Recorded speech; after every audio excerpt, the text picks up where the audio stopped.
बिस्मिल्लाहिर्रहमानिर्रहीम। अस्सलाम वालेकुम। फ्री आईटी ट्रेनिंग और उर्दू आईटी का प्लेटफॉर्म से आपका होस्ट मोहम्मद उमर खालिद हाजिर खिदमत है।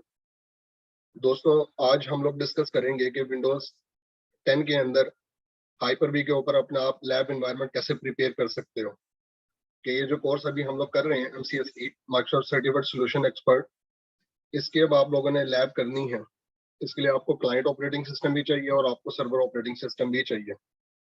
तो ये क्लाइंट की वर्चुअल मशीन कैसे बनानी है और सर्वर की वर्चुअल मशीन कैसे बनानी है, और हम लोग ये भी चाह रहे हैं कि हमारा एग्जिस्टिंग सेटअप या हमारा एग्जिस्टिंग एनवायरनमेंट, जो मेरा पर्सनल कंप्यूटर है या मेरा लैपटॉप है जिसमें मेरा ऑफिस का काम है, या अगर कोई स्टूडेंट है जिसके ऊपर उसका स्कूल कॉलेज यूनिवर्सिटी का काम है, तो वो भी उसका डिस्टर्ब ना हो और पैरेलल में लैब एनवायरनमेंट भी सेटअप हो जाए।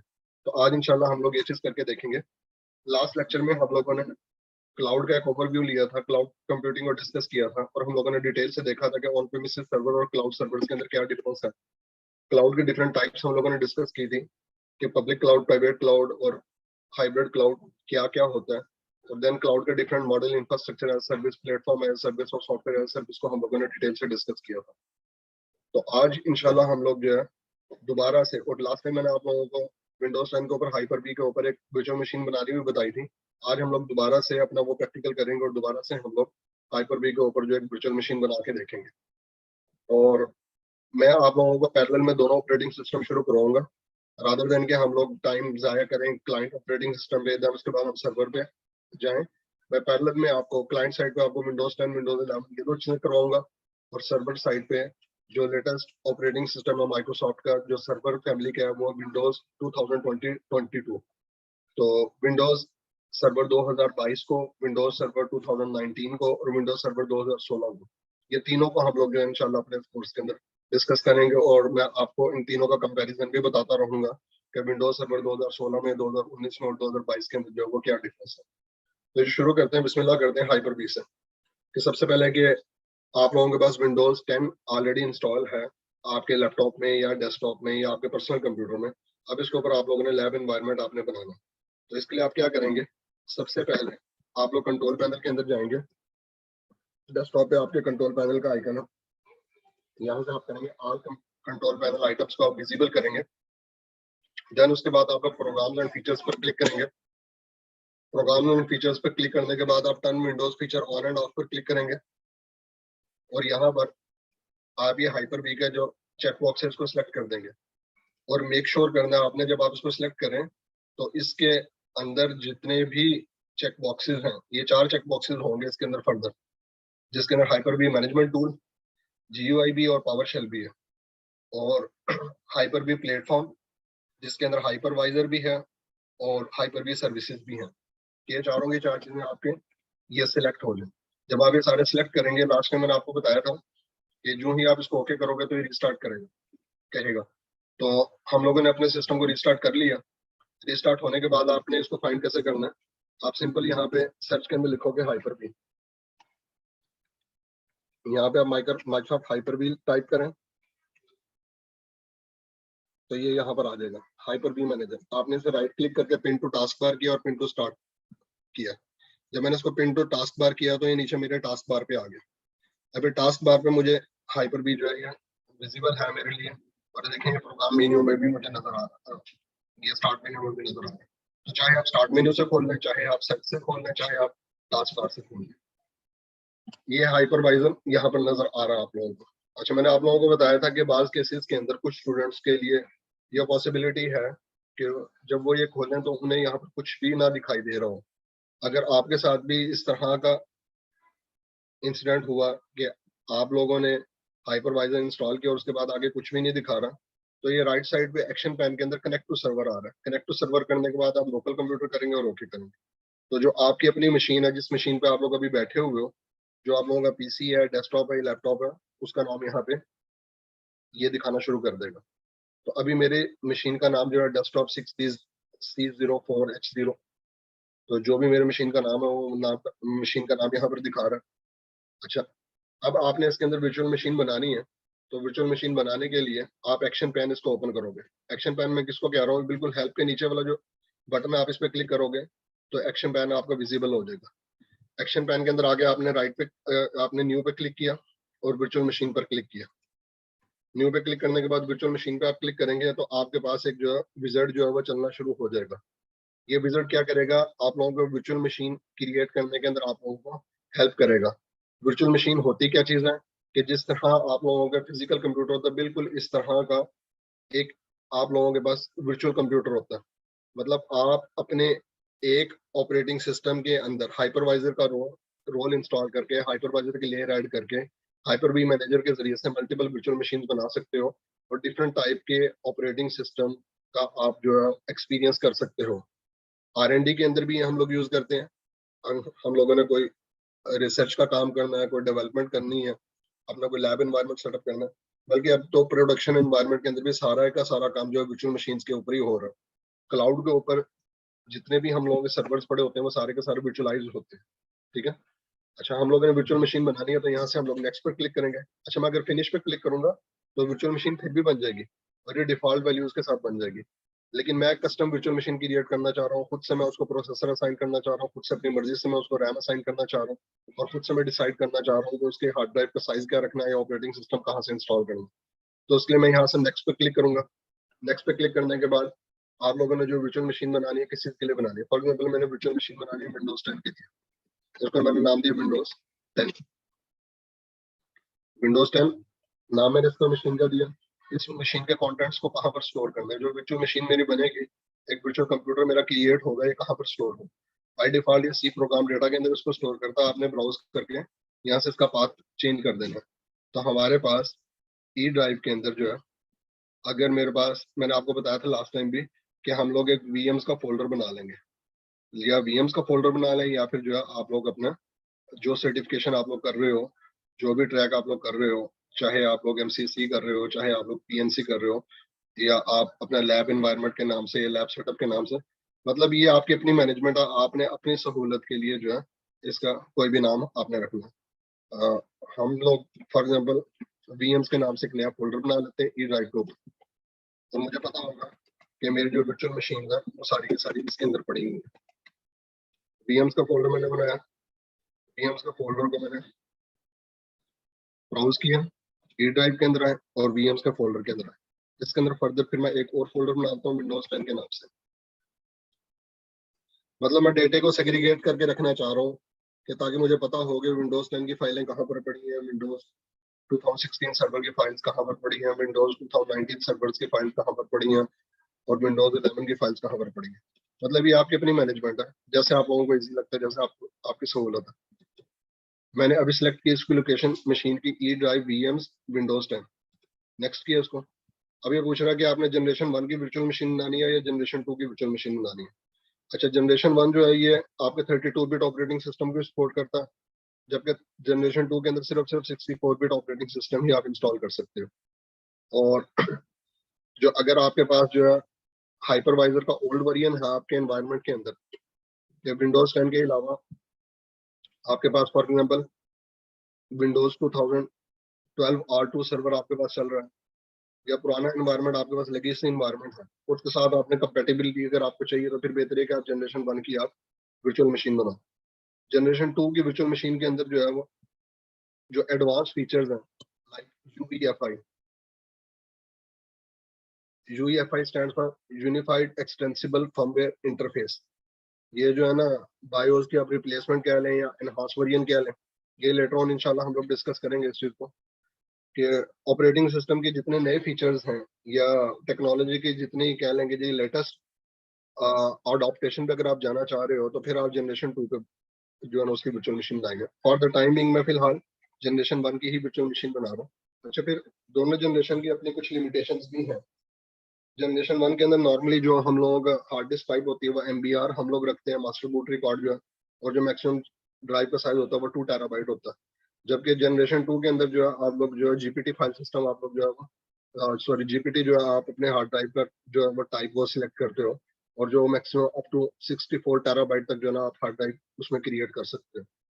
खैर ये चीजें हम लोग जब अपने स्टोरेज के सेक्शन को हम लोग डिस्कस करेंगे या कंप्यूटर मैनेजमेंट को हम लोग पढ़ेंगे या डिस्क मैनेजमेंट को बाद में इंशाल्लाह डिटेल से चीजें डिस्कस करेंगे। फिलहाल मैंने जनरेशन 1 सेलेक्ट किया और नेक्स्ट किया। अब ये पूछ रहा है कि आपने इसको रैम कितनी असाइन करनी है। फॉर एग्जाम्पल रैम मैंने कहा कि मेरी इस वर्चुअल मशीन को 2 GB रैम असाइन करो, यानी इसके अंदर आपने 1024 वाला फॉर्मूला याद रखना। 1024 मल्टीप्लाई बाई 1 करेंगे तो 1024 मेगाबाइट की मतलब 1 GB आप रैम असाइन कर रहे हो। अगर आपने 2 GB असाइन करनी है 1024 मल्टीप्लाई बाई 2 तो ये 2048 मेगाबाइट बन जाएगा। अगर आपने 3 GB आपने रैम असाइन करनी है अपनी मशीन को 1024 मल्टीप्लाई बाई 3 तो 3072 अप्रोक्सीमेटली आपको बनता। तो आप मतलब 10 से 24 उसको जरूर देते जाओगे जितने जीबी की आपने रैम उसकी क्रिएट करनी है। एट द मोमेंट मैंने 2 GB रैम इसकी क्रिएट बनाई, नेक्स्ट किया। वो पूछ रहा कौन से नेटवर्क से आपने कनेक्ट करना। अभी हम लोगों ने इसके अंदर कोई नया वर्चुअल स्विच ऐड नहीं किया, तो बाय डिफॉल्ट आप लोगों को सबको नॉट कनेक्टेड दिखा रहा होगा। लेकिन आप जब ड्रॉप डाउन पे क्लिक करेंगे तो यहाँ पे आपको डिफॉल्ट स्विच भी आपको दिखाएगा, ठीक है। तो जब आप हाइपरवाइजर का रोल इंस्टॉल करते हो तो खुद से ये बाय डिफॉल्ट एक स्विच क्रिएट कर देता है। तो मैंने डिफॉल्ट स्विच मैंने सिलेक्ट कर लिया और नेक्स्ट किया। अच्छा, अब वो पूछ रहा है कि ये हार्ड डिस्क जो इसकी आपने वर्चुअल मशीन की आपने बनानी है, ये basically dynamic expanding hard disk होगी कि बाय डिफॉल्ट इसका साइज ने 127 GB रखा होता है, लेकिन ये 64 टेराबाइट तक आपके एक्सटेंड हो सकती है। तो अच्छा, इसका मतलब ये नहीं है कि 127 GB आपकी कंज्यूम हो जाएगी या ये रिजर्व कर लेगा आपके फिजिकल हार्ड ड्राइव में से, नहीं, बल्कि ये नीड बेसिस पे होता है। जितना एक्चुअली ये ड्राइव आपकी ग्रो करती जाएगी, जितना डेटा का साइज होगा, जितना हार्ड डिस्क का साइज होगा, उतनी ही आपकी फिजिकल ड्राइव में से कंज्यूम होगी। तो ये मैं फॉर द टाइमिंग इसको 50 GB कर देता हूँ कि जो मेरी हार्ड ड्राइव हो उसका साइज हो 50 GB, लेकिन एक्चुअल 50 GB फिजिकल में से लेगा नहीं, लेगा सिर्फ उतनी ही जितने को ऊपर ऑपरेटिंग सिस्टम इंस्टॉल होता है। 10 GB से 20 GB के दरमियान हो गई टोटल स्पेस, तो मैंने 50 GB रखा फॉर एग्जाम्पल। अच्छा, और ये आप इसके हार्ड ड्राइव कहाँ पर ये स्टोर कर रहा है, ये बता रहा है ई के अंदर वीएम्स के अंदर विंडोज 10 और विंडोज 10 के अंदर वर्चुअल हार्ड डिस्क के नाम पे इसने एक सब फोल्डर क्रिएट किया, सब डायरेक्टरी क्रिएट की। इसको मैंने नेक्स्ट किया।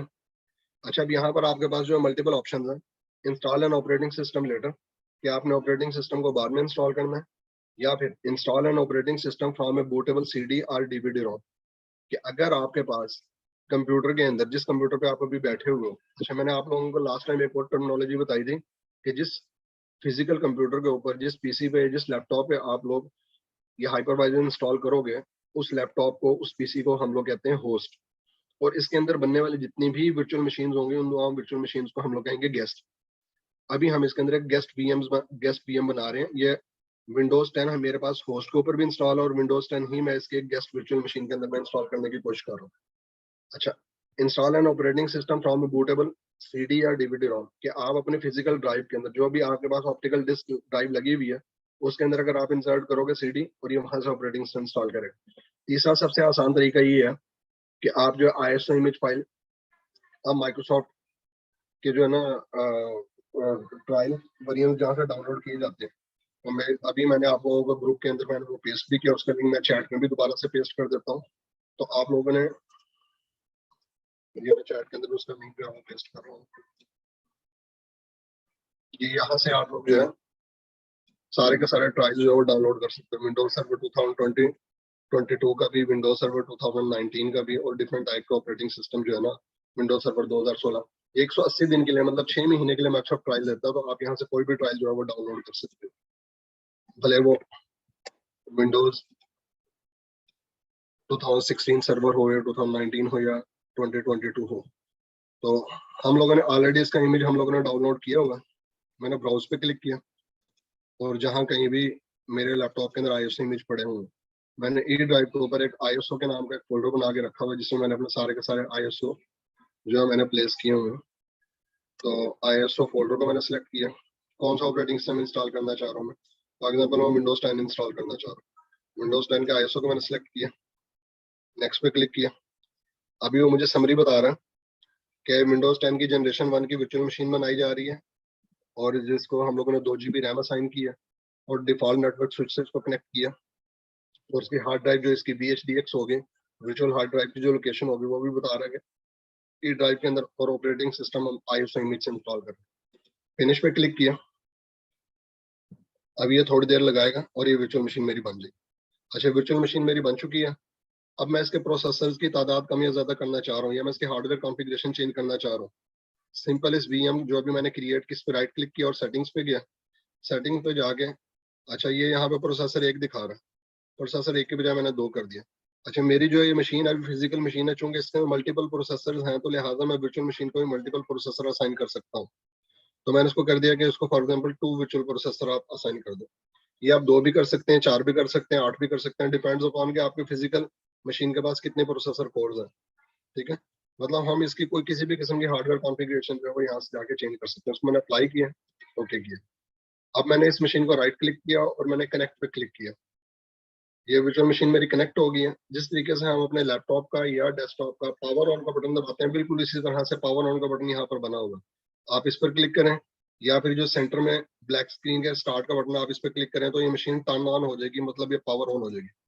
मैंने इसको टर्न ऑन किया, मतलब इसके साथ हम लोगों ने आईएसओ माउंट किया। ये बिल्कुल ऐसे ही है जैसे आपने फिजिकल कंप्यूटर के अंदर आपने ऑपरेटिंग सिस्टम की डिस्क डाली और वहां से कंप्यूटर को बूट करना शुरू किया। अब ये विंडोज 10 की जो है वो इंस्टॉलेशन जो है वो यहाँ पर स्टार्ट हो जाएगी। जिस तरह फिजिकल कंप्यूटर पे हम विंडोज 10 इंस्टॉल करते हैं, बिल्कुल इसी तरह से हम लोग विंडोज 10 जो है यहाँ पर इंस्टॉल करेंगे। सबसे पहले जब आप सीडी या डीवीडी डालते हो या अपने यूएसबी से अपने कंप्यूटर को बूट करते हो, बिल्कुल उसी तरह से हमने वर्चुअल मशीन को अपने आईएसओ से बूट किया विंडोज 10 के। आईएसओ से बूट करने के बाद वो पूछ रहा है लैंग्वेज आपने कौन सी सिलेक्ट करनी है, टाइम जोन, फॉर्मेट वगैरह आपका क्या हो, कीबोर्ड का इनपुट लेआउट मेथड क्या हो। तो मैंने सारे के अंदर इंग्लिश यूनाइटेड स्टेट ही सिलेक्ट किया। By default English United state होता। तो ये डिपेंड करता है कि आप जिस कंट्री से बिलोंग करते हो उसके अकॉर्डिंगली चेंज कर सकते हो। तो वैसे पाकिस्तान इंडिया के अंदर या साउथ एशिया के अंदर हम लोग जो है यूनाइटेड स्टेट को ही रहने देते हैं। तो आप इसी को ही रहने दें और नेक्स्ट पे क्लिक किया, और उसके बाद मैंने इंस्टॉल नाउ पे क्लिक किया। अब ये कंप्यूटर के हार्डवेयर कॉन्फ़िगरेशन जो है वो चेक करेगा कि आया कि सफिशिएंट जो है डिस्क स्पेस अवेलेबल है, और जो इसकी रैम वगैरह है वो इसके पास है या नहीं। अच्छा, अब वो कह रहा है कि जी प्रोडक्ट की यहाँ पे आप एंटर करें। तो मैंने इसको फॉर द टाइमिंग कर दिया, I don't have a product की। तो लेटर ऑन हम लोग बाद में प्रोडक्ट किट जो है वो डाल सकते हैं। मतलब जब आपने विंडो को एक्टिवेट करना हो ना, तो विंडोज एक्टिवेशन के लिए ये प्रोडक्ट की जो है वो जरूरत होती है। कि इसका मतलब ये है कि विंडो की ये जो कॉपी है ये लीगल है, आप लोगों ने जो है किसी वैलिड सोर्स से आपने ये ऑब्टेन किया है। तो आप लोग पायरेटेड सॉफ्टवेयर यूज नहीं कर रहे हैं। खैर हमारे केस के अंदर ये है कि हम लोग ट्रायल यूज कर रहे हैं।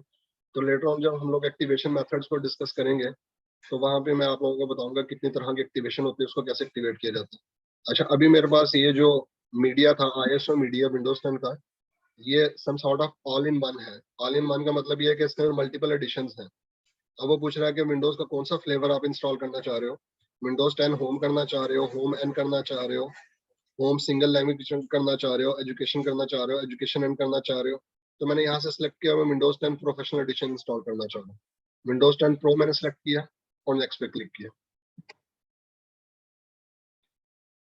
लाइसेंस एग्रीमेंट को ऑफ कोर्स आप लोगों को एक्सेप्ट करना पड़ेगा। जब तक आप इसको एक्सेप्ट नहीं करोगे ये आगे नहीं चलेगा। इसको आपने एक्सेप्ट किया, नेक्स्ट पे क्लिक किया।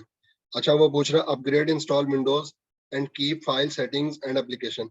वो पूछ रहा है कि आपके पास ऑलरेडी कोई ऑपरेटिंग सिस्टम इंस्टॉल था, उसको आप लोग अपग्रेड करना चाह रहे हो। तो हमारे केस में तो ऐसा कुछ भी नहीं है, हमने नई वर्चुअल मशीन नई नए सिरे से ऑपरेटिंग सिस्टम इंस्टॉल कर रहे हैं। तो मैंने कस्टम पे क्लिक किया। अच्छा, ये देखें वो 50 GB की ड्राइव यहाँ पे दिखा रहा है जो हम लोगों ने वर्चुअल मशीन में क्रिएट की थी। अब इसकी फर्दर अगर आप पार्टीशन करना चाह रहे हो तो आप सिलेक्ट करके न्यू पे क्लिक कर दो। अगर नहीं करना तो आपने कहा कि नहीं 50 GB की एक ही पार्टीशन रहने दो, तो मैंने उसी को अनएलोकेटेड स्पेस जो 50 GB है उसी को मैंने सिलेक्ट किया और नेक्स्ट कर दी। अच्छा, अब ये फाइल्स को जो है वो कॉपी कर रहा है। फाइल जब 100% कॉपी होंगी देन उसके बाद जो है ना इंस्टॉलेशन के लिए रेडी करेगा, फिर उसका फीचर इंस्टॉल करेगा, अपडेट्स इंस्टॉल करेगा और फिनिश करेगा। तो ड्यूरिंग दिस प्रोसेस ये जो है 2 से 3 बार जो है मशीन मेरी ये रीस्टार्ट होगी। तो उसके बाद मेरी विंडो इंस्टॉल हो जाएगी। आई होप कि आप लोगों को सबको ये चीज़ क्लियर होगी है कि विंडोज 10 के अंदर हम लोग हाइपरवाइजर का फीचर जो है वो कैसे इनेबल करते हैं। कंट्रोल पैनल के अंदर जाके प्रोग्राम एंड फीचर्स के अंदर जाके, और वहाँ से आप जो है Windows feature turn on end of के अंदर जाके हाइपरवाइजर का रोल आप लोग सिलेक्ट करते हो, इंस्टॉल करते हो। और देन उसके बाद जो है हम लोगों ने इसके अंदर एक वर्चुअल मशीन बनाई और वर्चुअल मशीन पे हम लोगों ने विंडोज 10 ऑपरेटिंग सिस्टम इंस्टॉल किया। जितनी देर में ये विंडोज की इंस्टॉलेशन करता है हम लोग जो है अपने स्लाइड्स की तरफ वापस आते हैं और हम लोग जो है आगे अपने डिस्कशन को कंटिन्यू करते हैं, अ, जो हम लोगों ने आज अपना डिस्कस करना। अच्छा, मैंने आप लोगों को बताया था कि हम लोग नेक्स्ट लेक्चर के अंदर जो इंस्टॉलेशन टाइप्स को हम लोग डिस्कस करेंगे। तो अभी मैंने विंडोज 10 आप लोगों को इंस्टॉल करने भी सिखा दी। तो अभी हम लोग देख लेते हैं कि इंस्टॉलेशन की कितनी किस्में हैं। बेसिकली इंस्टॉलेशन की जो है ना, अगर मैं आपको जेनेरिक अगर बताऊं तो उसके अंदर इंस्टॉलेशन की जो है ना 3 तरह की हम लोग इंस्टॉलेशन करते हैं। क्लीन इंस्टॉलेशन, अपग्रेड इंस्टॉलेशन या फिर अनअटेंडेड इंस्टॉलेशन। क्लीन इंस्टॉलेशन का मतलब तो ये है कि आपके पास बिल्कुल नया एक हार्डवेयर है, चाहे वो वर्चुअल मशीन की सूरत में है, चाहे वो आपके पास फिजिकल कंप्यूटर है, कि आपके पास चाहे वो कोई रैक माउंटेड सर्वर है, पेडिस्टल सर्वर है, डेस्कटॉप है, लैपटॉप है, पीसी है, कोई भी किसी भी किस्म का कोई गैजेट है, आप बिल्कुल नए सिरे से आप उसको इंस्टॉलेशन कर रहे हो, आपने नया खरीदा, आपने एक नया सिस्टम खरीदा, उसमें पहली बार ऑपरेटिंग सिस्टम आप इंस्टॉल करने लग रहे हो, तो उसको हम लोग कहेंगे क्लीन इंस्टॉलेशन। अपग्रेड इंस्टॉलेशन का मतलब ये होता है कि ऑलरेडी प्रीवियस वर्जन था, उस प्रीवियस वर्जन को हम लोग ओवरराइट कर रहे हैं। मिसाल के तौर पर ऑलरेडी मेरे पास विंडोज 10 इंस्टॉल थी, अब मैं विंडोज 10 को अपग्रेड करना चाह रहा हूँ विंडोज 11 के अंदर, और मैं ये चाहता हूँ कि मेरी जितनी एप्लीकेशन मैंने इंस्टॉल की, जितने सॉफ्टवेयर इंस्टॉल किए, जो मेरी सेटिंग्स हैं, वो सारी के सारी इसी तरह से प्रिजर्व हो, और वो सारी की सारी सेटिंग्स मेरी वैसे ही रहे, मुझे दोबारा से ही एप्लीकेशन इंस्टॉल ना करनी पड़े। तो फिर मैं क्या करूँगा, विंडोज 10 के अंदर बैठ के ही विंडोज 11 का सेटअप चला दूंगा। इस कॉन्सेप्ट को हम लोग कहते हैं upgrade installation. Unattended installation, unattended installation का मतलब ये है ऑटोमेटिक इंस्टॉलेशन। अनअटेंडेड इंस्टॉलेशन या ऑटोमेटिक इंस्टॉलेशन जो है ना, ये आप लोगों की तीन तरह की होती है। अनअटेंडेड इंस्टॉलेशन या ऑटोमेटिक इंस्टॉलेशन आप लोगों की फर्दर इसको हम तीन कैटेगरीज के अंदर डिवाइड करते हैं कि आपने अनअटेंडेड इंस्टॉलेशन करनी है, क्या आप सिर्फ एक कंप्यूटर पे करना चाह रहे हो, या फिर आप एक कंप्यूटर के जरिए से मल्टीपल कंप्यूटर्स के ऊपर करना चाह रहे हो, एक सैंपल हार्ड डिस्क तैयार करके उसका इमेज आप कॉपी करना चाह रहे हो, या फिर ऑलरेडी आपके पास एक नेटवर्क एनवायरनमेंट आपके पास सेटअप हुआ हुआ है, जिसके अंदर जो है हब या स्विच के साथ जो आपके 25-30 कंप्यूटर, 50 कंप्यूटर या 100 कंप्यूटर आपके नेटवर्क से कनेक्टेड है, और आप साइमल्टेनियसली 100 के 100 कंप्यूटर्स पे आप रिमोटली विंडो इंस्टॉल करना चाह रहे हो। जो पहला कॉन्सेप्ट है अनअटेंडेड इंस्टॉलेशन का, ऑटोमेटिक इंस्टॉलेशन का, उसके अंदर ये है कि हम सिंपल एक आंसर फाइल क्रिएट करते हैं।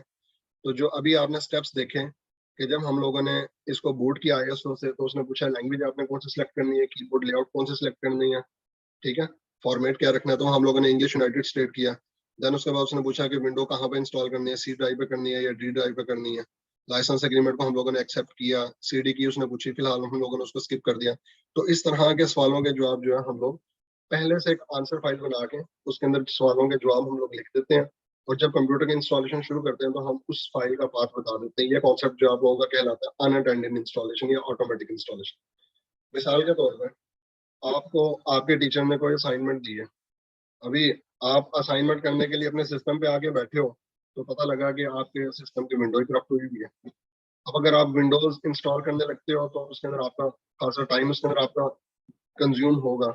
मीनवाइल नमाज का टाइम हो गया, अब आप कहते हो कि यार मैं नमाज पढ़ाता हूँ, कि ऐसा तरीका हो जाए कि मैं नमाज पढ़ने जाऊँ, पीछे से विंडो खुद ब खुद इंस्टॉल हो जाए। ये पॉसिबल है कि अगर आप लोग पहले से एक अनअटेंडेड फाइल बना के रख लो, आंसर फाइल प्रिपेयर करके रख लो, और विंडो के जब इंस्टॉलेशन पे लगाओ तो उस फाइल का पाथ बता दो, विंडोज को कहो, ऑपरेटिंग सिस्टम को कहो कि सारी की सारी इंस्ट्रक्शन आपने इस फाइल में से पिक करनी है। तो आप नमाज पढ़ने जाओगे, जब वापस आओगे तो खुद ब खुद विंडो इंस्टॉल हुई होगी। ये कॉन्सेप्ट है आप लोगों का अनअटेंडेड इंस्टॉलेशन का या ऑटोमेटिक इंस्टॉलेशन का फ्रॉम आंसर फाइल। अच्छा, दूसरा कॉन्सेप्ट क्या है कि मिसाल के तौर पे एक कंप्यूटर कॉलेज है, ये एक इंस्टीट्यूट है, ये एक यूनिवर्सिटी है, उसने किसी हार्डवेयर वेंडर को जो है वो ऑर्डर प्लेस किया। फॉर एग्जांपल डेल ईएमसी के पास एक किसी कंप्यूटर कॉलेज की तरफ से, इंस्टीट्यूट की तरफ से, यूनिवर्सिटी की तरफ से ऑर्डर आता है कि हमें आइडेंटिकल हार्डवेयर की हमें 500 मशीनें चाहिए, और हर मशीन के अंदर जो है विंडोज 10 इंच प्रोफेशनल एडिशन इंस्टॉल हो, और माइक्रोसॉफ्ट का जो ऑफिस है 2019 वो कंप्लीट सूट इंस्टॉल हुआ हो। तो अब आपकी चाहे जितनी मर्जी बड़ी शॉप हो या वेयर हाउस हो, ये पॉसिबल नहीं है कि आप साइमल्टेनियसली वहां पर 500 पीसीज को या 500 डेस्कटॉप्स को या 500 लैपटॉप को आप प्लग इन करो। क्या वहां पे इतने आपके पास पावर सॉकेट्स होंगे जिसके अंदर आप लोग अपने डेस्कटॉप का भी, सीपीयू का भी आप उसके अंदर पावर प्लग लगाओ, और अपने मॉनिटर का भी लगाओ, और उसके बाद जो है फिर सारे के सारे 500 के 500 कंप्यूटर्स पे आप इकट्ठे इंस्टॉलेशन शुरू करो। अब इस तरह के केस के अंदर अगर हमारे पास ऐसा सिनेरियो है, और सबको कहा यह गया कि आइडेंटिकल हार्डवेयर, कि सारे के सारे मशीनों के ऊपर हार्डवेयर जो स्पेसिफिकेशन है वो एक जैसी हो। फॉर एग्जाम्पल वो कहते हैं कि जी हमें 8 जनरेशन या 9 जनरेशन प्रोसेसर चाहिए, हर सिस्टम के अंदर 16 GB रैम चाहिए, 1 TB की हमें जो है ना SSD ड्राइव चाहिए, और विंडोज 10 हमें चाहिए। और जो है ना फॉर एग्जाम्पल को डेल का जो है ना XYZ मॉडल है, ये मॉडल हम लोगों को चाहिए। तो अब आप क्या करोगे, सैंपल के तौर पर सिर्फ और सिर्फ एक कंप्यूटर को फिर इंस्टॉलेशन करोगे, जब उसके ऊपर इंस्टॉलेशन विंडोज की हो जाएगी, विंडोज को एक्टिवेट करोगे, उसकी जो कॉन्फ़िगरेशन करनी है, जो कस्टमर की रिक्वायरमेंट या ऑफिस वगैरह सेटअप करना आप कर लोगे, देन उसके बाद जो है आप उस ड्राइव का क्लोन बनाओगे। उसके ऊपर सबसे पहले आप जो है वो सिस्प्रप का विजिट रन करोगे। सिस्प्रप का विजिट क्या करेगा, जो उस मशीन की जो यूनिक आईडीज हैं उनको ओमिट कर देगा। तो मतलब जब आपकी इंस्टॉल हुई तो उसको एक आईपी एड्रेस भी मिला, उसको एक मशीन का नाम भी मिला, वो इस तरह की जो यूनिक इन्फॉर्मेशन है जो उस पीसी से रिलेटेड थी उन सबको रेज कर देगा। बाकी जो कॉमन फाइल ऑपरेटिंग सिस्टम की पैकेजेस की सॉफ्टवेयर को वो वहीं रहने देगा, ड्राइवर्स वगैरह। आप सिस्प्रप को विजिट चलाओगे, उसके बाद जो है ना आप किसी भी क्लोनिंग के सॉफ्टवेयर के जरिए से आप उसका इमेज जो है ना वो क्लोन उसका आप कर लोगे। अब वो क्लोन जो है ना, आपने जो अभी इमेज उसका कैप्चर किया, उस इमेज को आप रिमेनिंग 499 डिस्क के ऊपर जो है ना आप कॉपी करवा दोगे। इस तरह से विद इन लिमिटेड टाइम जो है ना आप एक कंप्यूटर के जरिए से 500 कंप्यूटर्स के ऊपर आप इंस्टॉलेशन कर सकते हो। अच्छा, जो कंपनियां इस तरह के बल्क हार्डवेयर के अंदर डील करते हैं उनके पास हार्ड हार्ड ड्राइव की एक अरे बनी होती है कि एक अरे के अंदर साइमल्टेनियसली 50 डिस्कें लग जाती हैं या 100 डिस्कें लग जाती हैं। तो उन्होंने बताया क्लोनिंग सॉफ्टवेयर को कि इस जगह से ये इमेज उठाओ। फॉर एग्जाम्पल, डिस्क 1 के अंदर जो है सोर्स इमेज है, और बाकी जितने जो है ना डिस्क 2 से लेकर डिस्क 51 तक जो है बाकी रिमेनिंग 51 डिस्कों के ऊपर इसको क्लोन कर दो। मतलब वहां से सोर्स इमेज उठाओ या बाकी डेस्टिनेशन के ऊपर कॉपी कर दो। तो विद इन मिनट्स जो है वो आप लोगों का एक हार्ड ड्राइव के जरिए से क्लोन जो है बाकी 50 डिस्कों के ऊपर वो आपकी कॉपी हो जाएगा। अब वो बाकी 50 डिस्कें आप जब लैपटॉप के अंदर आप लगाओगे या डेस्कटॉप में आप लगाओगे, जो ही मशीन ऑन करेंगे वो सिर्फ 2-3 चीजें पूछेगा, मशीन को नाम क्या देना, आईपी एड्रेस क्या देना। आप सिर्फ नाम आईपी एड्रेस दोगे और उसके बाद जो है वो विंडोज रेडी होगी। ये ऑटोमेटिक इंस्टॉलेशन की दूसरी किस्म है, जिसको अनअटेंडेड इंस्टॉलेशन की दूसरी किस्म है, जिसको हम लोग बोलते हैं सिस्प्रेप। ठीक है। अच्छा, ऑटोमेटिक इंस्टॉलेशन की जो तीसरी किस्म है उसको हम लोग बोलते हैं रिस रिमोट इंस्टॉलेशन सर्विसेज या डब्ल्यूडीएस, विंडोज डिप्लॉयमेंट सर्विस। पुराना नाम था इसका रिमोट इंस्टॉलेशन सर्विस और नया नाम है इसका विंडोज डिप्लॉयमेंट सर्विस। मिसाल के तौर पे आप लोग जो है वो नादरा के अंदर आप एज ए सिस्टम एडमिनिस्ट्रेटर काम कर रहे हो।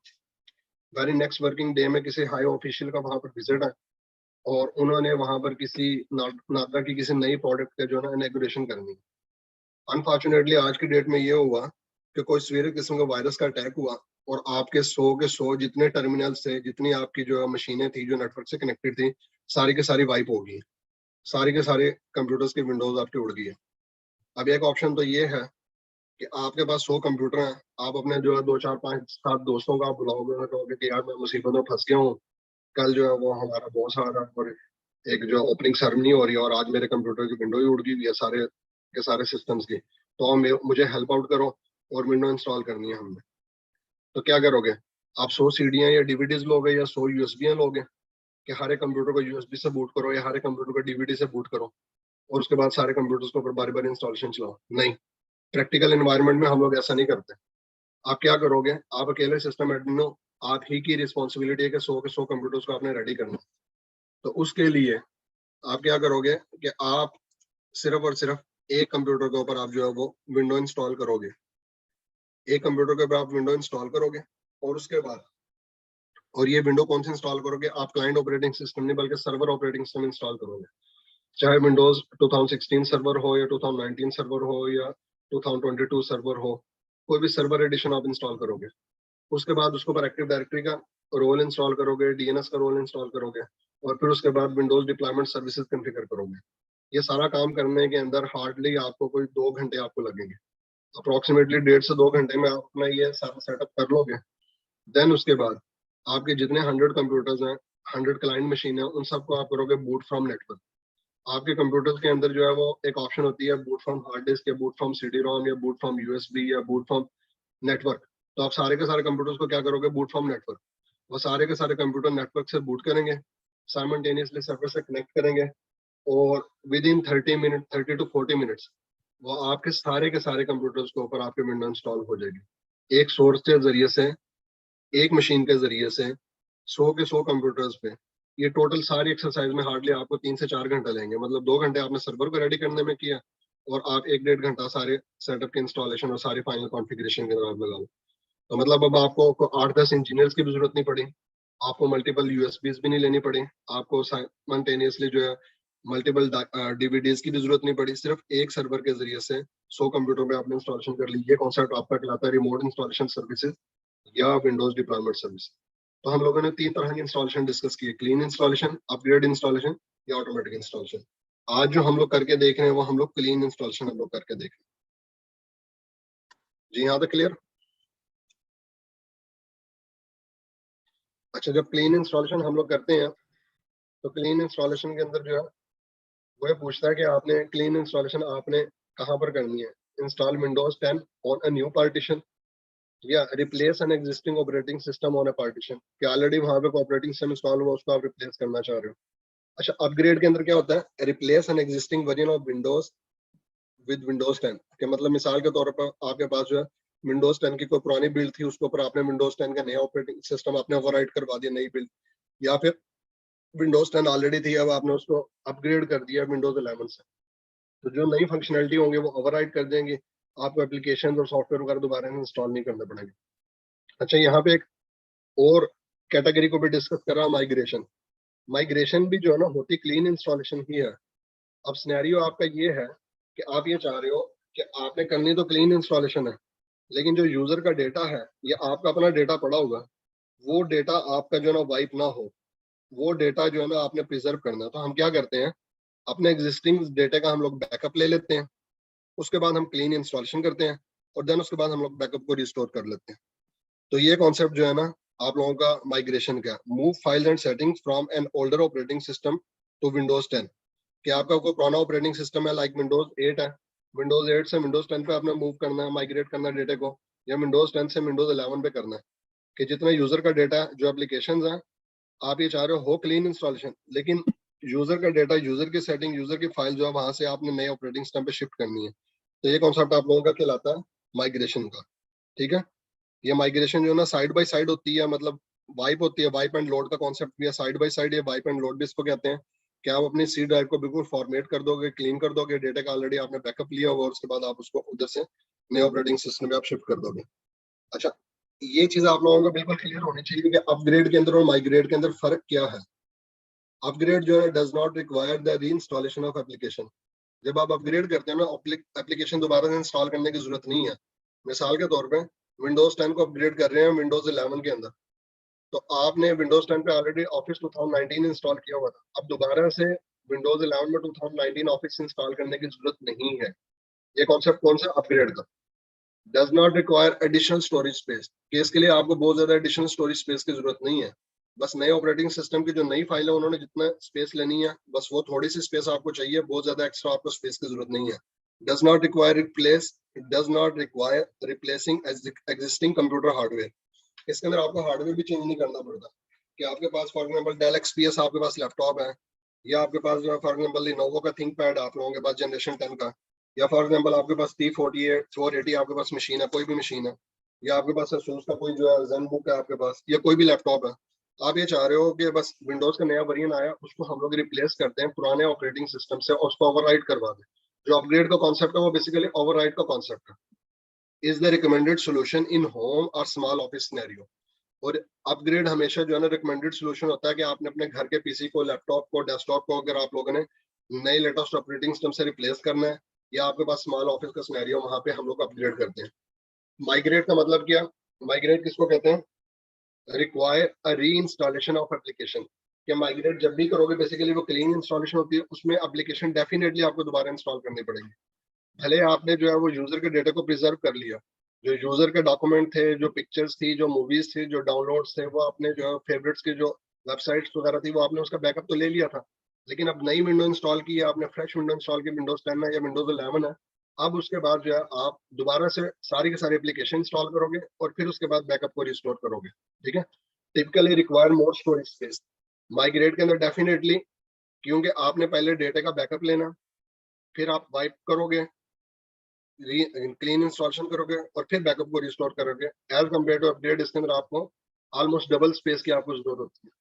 Typically require replacing existing computer hardware. Migrate हम लोग कब करते हैं, मिसाल के तौर पे आपके पास आईबीएम के जो है पुराने जो है रैक सर्वर लगे हुए थे, अभी आईबीएम ने जो है नई सीरीज अपनी लॉन्च कर दिया, आपके जो है पुराने सर्वर की वारंटी खत्म हो गई हुई है, पहले सर्वर के ऊपर आप लोगों के पास थे विंडोज 2016 सर्वर इंस्टॉल था, अब मैनेजमेंट ने कहा आपको कि जी आप लोगों ने विंडोज 2019 सर्वर इंस्टॉल करना है, लेकिन डेस्कटॉप के ऊपर डॉक्यूमेंट के अंदर और डाउनलोड में जो डेटा था वो आपने सारे का सारा रिस्टोर करना। तो आप क्या करोगे, अब हार्डवेयर भी आपका चेंज हुआ।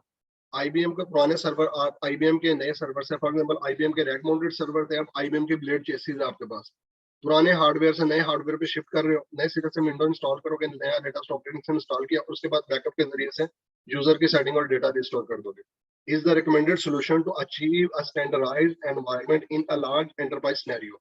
अमूमी तौर पे माइग्रेशन का जो सिनेरियो होता है किसी भी बड़ी एंटरप्राइज के अंदर जो है वो एक रिकमेंडेड सिनेरियो होता है, क्यों, चीजों को स्टैंडर्डाइज करने के लिए।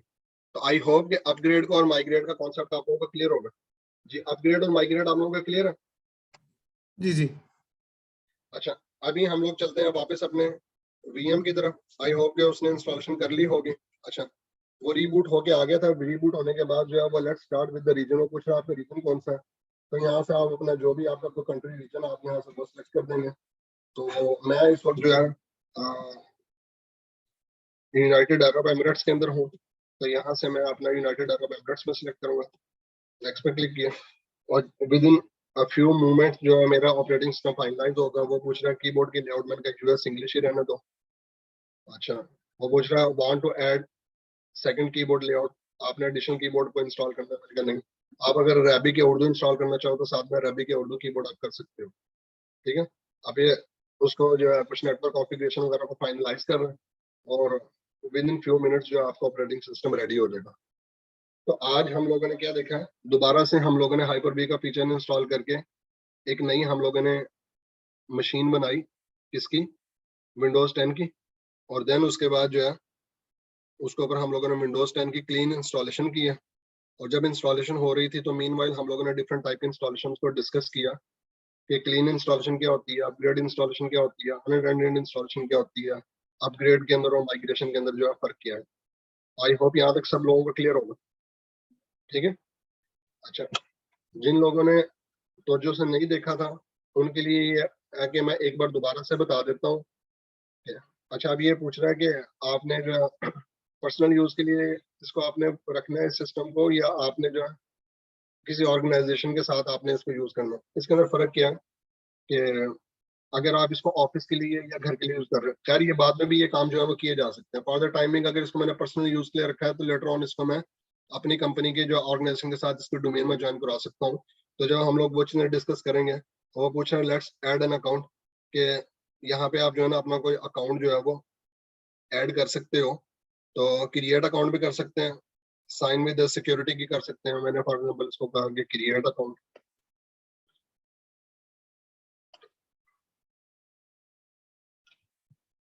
वो पूछ रहा है कि नाम इसका बताओ, फॉर एग्जांपल मैंने यहाँ पे लिखा नाम, use a phone number instead. वो कह रहा है कि enter your email address, get a new email address. मैंने इसको फॉर एग्जांपल दे दिया अपना umair79pk@hotmail.com। अच्छा, उसने खुद ही डिटरमिन कर लिया।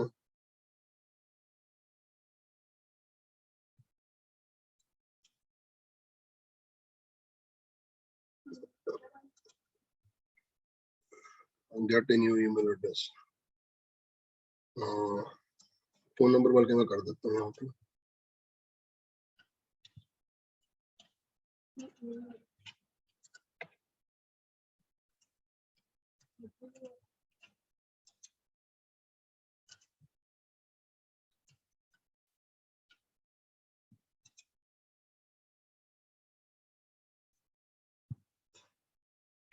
If you recently got this phone number and does not have an account with the continue sign up.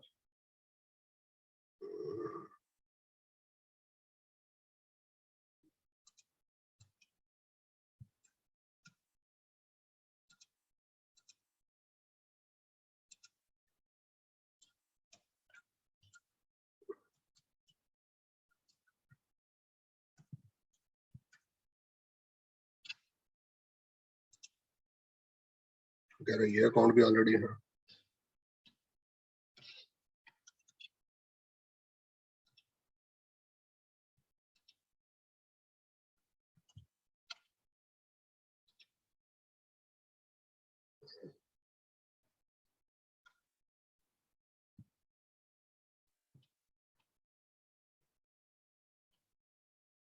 मैंने यहाँ पे इसका पासवर्ड दिया। We haven't seen the password too many times before choose. अच्छा, वो कह रहा है कि आप कोई मुश्किल पासवर्ड रखो इसका ना, जिसको इजीली गेस नहीं किया जा सके। अच्छा, enter your country region and the birth जी मैंने यहाँ से सिलेक्ट किया अपना जुलाई। तो यहाँ से आपने डेट ऑफ बर्थ दोगे। खैर ये सारी चीजों को स्किप करके आप डायरेक्ट भी चला सकते हो, बाद में भी ये चीजें दी जा सकती हैं। तो ये कोई मैंडेटरी नहीं है, कंपलसरी नहीं है कि इसके बगैर आपकी विंडो इंस्टॉल नहीं होगी, आप जो यूज नहीं कर सकते, ऐसा कुछ नहीं है। हमारा चूंकि नेट चल रहा था, अगर ये नेट ना चल रहा होता इसके ऊपर तो इसने ये चीजें हमारे से मांगनी नहीं थी।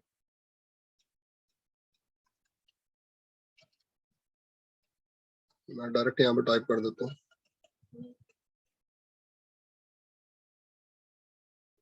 जुलाई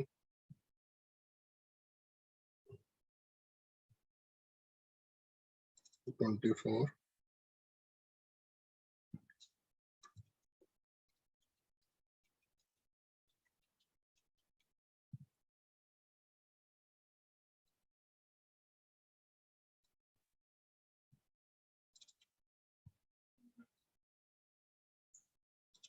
इसको ओके किया और नेक्स्ट किया।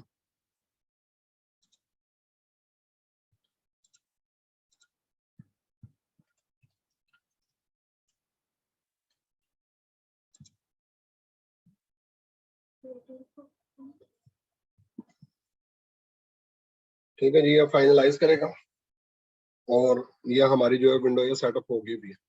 ये हमारा एक विंडोज ऑपरेटिंग सिस्टम इंस्टॉल हो गया। तो पूछा को पिन आपने क्रिएट करना कि जब आप मशीन पे लॉगिन होते हो, रादर देन कि आप लंबा चौड़ा पासवर्ड रखो, आप जो है को 4 डिजिट का जो है इसके अंदर वो पिन आप इसमें सेट कर सकते हो। मैंने एक छोटा सा पिन इसके ऊपर सेट कर लिया, 1 2 3 4 4 3 2 1, ये कुछ भी आप रख लें इसके अंदर पिन, लेकिन ये आपको याद रहे। प्राइवेसी सेटिंग वगैरह का बता रहे हैं आपको, ऑफ कोर्स इसको एक्सेप्ट करना पड़ेगा। ये चीजें आपने एक्सेप्ट की हैं। वो पूछ रहा है कि customise your experience, select all the ways you plan to use this device to get personalized tips, ads and recommendation during device setup and your welcome experience। आपने इनमें से कुछ सिलेक्ट करना। मैंने कहा नहीं, फॉर एग्जांपल इसको मैंने कहा स्किप कर दिया इसको, बाद में भी ये सारा कुछ किया जा सकता है। Use your Android phone from your PC, remind me later कर दिया, या इसको मैंने नो थैंक्स कर दिया।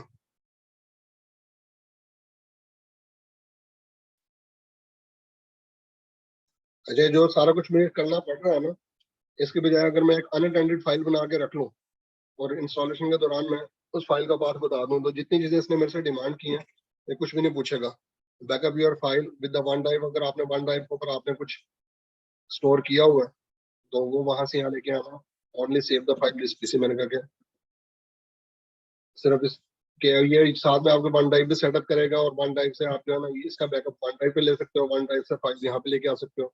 मैंने फिलहाल इसको लोकल स्टोर कर दिया हुआ। तो वो गेम्स वगैरह का पूछा, मैंने तो नो थैंक्स कर दिया हुआ। ठीक है, ये आप लोगों की विंडोज जो है वो इंस्टॉल होगी हुई है।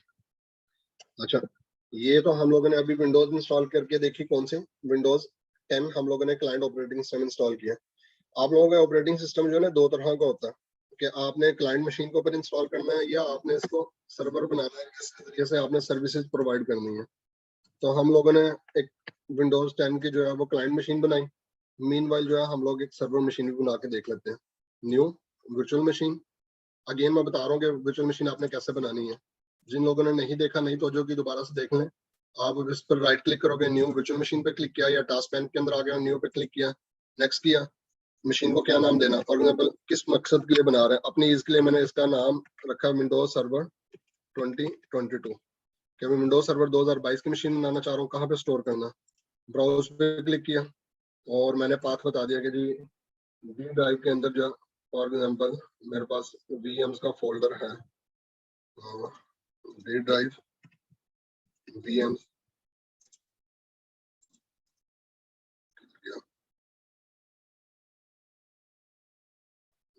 वीएम्स वीएम्स के अंदर आ गया, मैंने न्यू फोल्डर बना लिया और उसको मैंने कर दिया विंडोज सर्वर 2022, ये विंडोज सर्वर 2022 की मशीन। इस जगह पे इसकी फाइल को स्टोर करो, इसकी PHD को यहाँ पर रखना। फॉर एग्जाम्पल जनरेशन 1 की वर्चुअल मशीन बनाई, 2 GB इसको मैंने यहाँ से रैम असाइन किया, नेक्स्ट पे क्लिक किया, डिफॉल्ट स्विच से मैंने इसको नेटवर्क स्विच से कनेक्ट किया, 127 GB की हार्ड ड्राइव रहने दी, नेक्स्ट किया, install and operating system, image file ISO file जहाँ कहीं भी पड़ी हुई है, तो मेरे पास जो ISO फाइल जो है ई ड्राइव के अंदर मैंने अपने सारे के सारे जो इंस्टॉलेशन का मीडिया ISO फाइल्स के अंदर, ये विंडोज सर्वर 2022 का ISO इमेज पड़ा, नेक्स्ट पे क्लिक किया, फिनिश पे क्लिक किया, और ये मैंने विंडोज सर्वर 2022 की एक वर्चुअल मशीन बना ली। अब सेटिंग्स के अंदर आके मैं इसके फॉर एग्जांपल मैं प्रोसेसर कोर इसकी बढ़ाना चाह रहा हूँ, इसको एक प्रोसेसर की बजाय इसको मैं 4 प्रोसेसर करना चाह रहा हूँ, 4 प्रोसेसर मैंने इसको असाइन किया, ठीक है, राइट क्लिक किया, कनेक्ट पे क्लिक किया और इसको मैंने स्टार्ट कर दिया। अभी विंडोज सर्वर 2022 के इमेज से या ISO इमेज से बूट करेगा, और जिस तरीके से हम लोगों ने विंडोज 10 की इंस्टॉलेशन की थी बिल्कुल उसी तरह से हम लोग विंडोज 2022 सर्वर के हम लोग इंस्टॉलेशन शुरू कर देंगे। तो आई थिंक आज के लिए इतना ही काफी है। आज हम लोगों ने जो है वर्चुअल मशीन कैसे बनाते हैं ये मैंने आप लोगों को दोबारा से बताया, और विंडोज 10 की इंस्टॉलेशन देखें, चलो इसकी भी देख लें आप, इसको भी हम लोग कंटिन्यू करते हैं। Language United state, time currency format US, keyboard layout method US, next किया, इंस्टॉल नाउ पे क्लिक किया, बिल्कुल वही सेम प्रोसीजर है जैसे विंडोज 10 की इंस्टॉलेशन किया, वैसे ही जो है विंडोज सर्वर 2016 की या विंडोज सर्वर 2019 की या विंडोज सर्वर 2022 की इंस्टॉलेशन होती है। देखो माइनस से थोड़ा सा डिफरेंस होता है लास्ट उसके ऊपर। अच्छा, विंडोज सर्वर 2022 की जो है ना बेसिकली 3 फ्लेवर है आपके। एक इसका जो है ना एवेल्युएशन एडिशन है जो अभी हम लोग यूज कर रहे हैं, ठीक है। ये एवेल्युएशन एडिशन जो है ना, एक है विद डेस्कटॉप एक्सपीरियंस, एक है विदाउट डेस्कटॉप एक्सपीरियंस। जो खाली एवेल्युएशन एडिशन है ना 2022 का, ये जो है ना कमांड लाइन इंटरफेस होगा, मतलब ब्लैक स्क्रीन होगी, जिस तरीके से लिनक्स और एनवायरनमेंट होता है, यूनिक्स एनवायरनमेंट होता है ना। और डेस्कटॉप एक्सपीरियंस का मतलब है जिस तरह विंडोज 10 के अंदर जो है वो ग्राफिकल यूजर इंटरफेस है वो है। अच्छा, यहाँ पे जो जो इमेज हम लोग अभी यूज कर रहे हैं ना, ये इमेज बेसिकली इसके अंदर 2 तरह के फ्लेवर हैं, एक स्टैंडर्ड एडिशन है और दूसरा इसके अंदर डेटा सेंटर है। स्टैंडर्ड एडिशन होता है स्मॉल एनवायरनमेंट के लिए, और डेटा एडिशन होता है, डेटा सेंटर एडिशन होता है लार्ज एंटरप्राइज एनवायरनमेंट के लिए। अगर तो मिसाल के तौर पे मैं अपने सर्वर के ऊपर जो है इसको simple active directory domain controller बनाना चाह रहा हूँ, या DNS बनाना चाह रहा हूँ, DHCP बनाना चाह रहा हूँ, फाइल सर्वर बनाना चाह रहा हूँ, तो स्टैंडर्ड एडिशन हमारे लिए अनफ है। लेकिन अगर मैंने कोई फेल ओवर क्लस्टरिंग करनी है, एक्सचेंज सर्वर का रोल इंस्टॉल करना है, या कोई SQL सर्वर इंस्टॉल करना है, कोई हैप्पी एप्लीकेशन इंस्टॉल करनी है, या इसको मैं एज ए विजुअलाइजेशन होस्ट में कॉन्फ़िगर करना चाह रहा हूँ, और इसके अंदर मैंने बल्क क्वांटिटी के अंदर मैंने VMs इस पर स्टोर करनी है, तो फिर मैं इसका डेटा सेंटर एडिशन में सेलेक्ट करूंगा। लेकिन ये बात आपने जहन में रखनी है कि विंडोज सर्वर 2022 के जो स्टैंडर्ड एडिशन है उसकी कॉस्ट को अगर आप मल्टीप्लाई बाय 7 करें तो तब डेटा सेंटर एडिशन की कॉस्ट है। मिसाल के तौर पर अगर $1000 का अगर आपका स्टैंडर्ड एडिशन है तो डेटा सेंटर एडिशन आपका $7000 का होगा।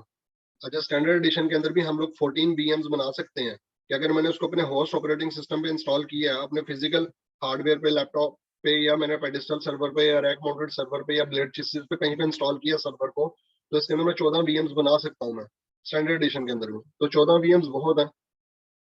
लेकिन अगर आपने जो कोई VMs का क्लस्टर बनाना है, आप जो है कोई ISP के तौर पे एक्ट कर रहे हो, इंटरनेट सर्विस प्रोवाइडर के तौर पे एक्ट कर रहे हो, या आपने कोई एंटरप्राइज एप्लीकेशन इंस्टॉल करनी है, तो फिर आप डेटा सेंटर एडिशन पे जाओगे। तो हम लोग फॉर एग्जांपल इसका फिलहाल सिलेक्ट कर रहे हैं standard edition. Standard edition data centre edition का पता लग गया कि कॉस्ट का स्टैंडर्ड वाले सारी की सारी functionality enterprise edition data centre edition के अंदर होगी।